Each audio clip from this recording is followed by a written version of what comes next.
அலைந்து கொண்டிருக்கிறது பணநாயகம். அதை திருத்திட வந்துவிட்டது எங்களுடைய ஜனநாயகம். ஒன்று, பெண்களின் பாதுகாப்புக்கும் நலனுக்கும் எதிராக நடந்து வரும் பெரும் துயரை கண்டும் காணாத பொறுப்பற்ற தன்மை. 2, விமர்சனத்திற்கு அஞ்சி கொடுங்கோலுடன் மக்களின் குரல்களை ஒடுக்கும் அரசியல் கோடைத்தனம். 3, வாக்கு வங்கிகளுக்காக சாதி மற்றும் சமூக சீர்கேடுகளை எதிர்க்க அஞ்சக்கூடிய நயவஞ்சகம். 4, விளம்பரம் மற்றும் ஆட்சியின் அவலத்தை மடைமாற்றம் செய்வதையே நம்பி வாழக்கூடிய திறனற்ற ஆட்சி நிர்வாகம்.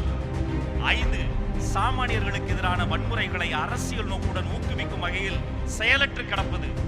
6, ஒரு சிலரின் பேராசை பசிக்காக, ஒரு சில குடும்பத்தின் பேராசை பசிக்காக நடக்கக்கூடிய திட்டமிடப்பட்ட உழைப்பு சுரண்டலும் இயற்கை வள சுரண்டலும் அந்த கரப்ஷன் கபடதாரிகளை #GetOut